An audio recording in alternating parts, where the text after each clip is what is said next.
Vit en dessous du seuil de pauvreté. La situation des travailleuses et travailleurs de la terre ne cesse de se dégrader en raison d'un solde de plus en plus déséquilibré entre des coûts de production à la hausse et des prix d'achat à la baisse des produits agricoles sortis des fermes. Qui plus est, l'accélération de la précarité provoquée par la baisse des salaires entraîne des contraintes. Un tiers des Français dit ne pas pouvoir prendre 3 repas par jour contre la moitié en 2016, voire d'y avoir conscience de mal se nourrir. Comment peut-on tolérer une situation d'une telle violence? Les profits de l'industrie agroalimentaire et de la grande distribution explosent avec un taux de marge en progression de 28 points, passant de 20% à 48% entre 2021 et 2023, quand l'inflation sur les produits alimentaires est de 20% sur la même période. Cet agrobusiness est prédateur du revenu des producteurs et productrices sur le dos des consommatrices et consommateurs et des salariés de ces entreprises. À titre d'exemple, les dividendes du PDG du premier groupe laitier mondial Lactalis, 6e fortune française, ont augmenté de 25% entre 2022 et 2023.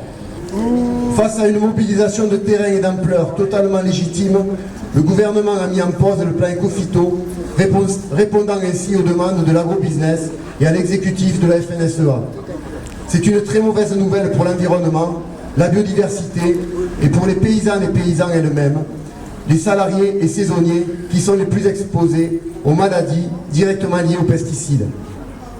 Cela n'améliorera pas non plus la qualité et la disponibilité de l'eau potable en raison des pollutions, alors que cette crise majeure s'impose à nous. Ce système agroalimentaire mondialisé est une des causes principales du changement climatique et il est dévastateur sur le plan social. La restauration rapide chez McDonald's ne propose rien d'autre. Être présent aujourd'hui dépasse la portée symbolique de la lutte contre la malbouffe. C'est aussi dénoncer le système mis en place chez McDonald's, spécialisé dans l'évasion fiscale. Aujourd'hui, le maire promet des emplois, mais il oublie de dire tous les emplois qui seront supprimés sur la ville, de commerçants, de salariés, des petites et moyennes entreprises.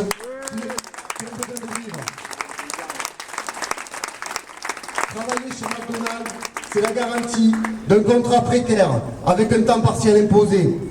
Travailler chez McDonald's, c'est la garantie de conditions de travail extrêmement dégradées et un stress permanent. S'exprimer, être délégué syndical, s'afficher CGT, faire grève chez McDonald's, ce sont les discriminations assurées. Ce modèle, comme le modèle agricole productiviste, nous n'en voulons pas. Le libéralisme économique organise la production alimentaire internationale comme une compétition qui n'a pas lieu d'être, alors qu'un tiers de la nourriture produite est gaspillée. Nous devons assurer une alimentation saine et choisie à l'ensemble de la population, tandis que l'accélération de la précarité provoquée par la baisse des salaires entraîne un tiers des Français à sauter un repas par jour. Nous ne pourrons affronter ce défi sans la garantie d'un revenu digne aux paysannes et paysans, ainsi qu'aux travailleuses et travailleurs agricoles de la transformation, de la distribution et de la restauration. Cela passe inévitablement par la revalorisation des salaires pour garantir aux consommatrices et consommateurs une alimentation saine.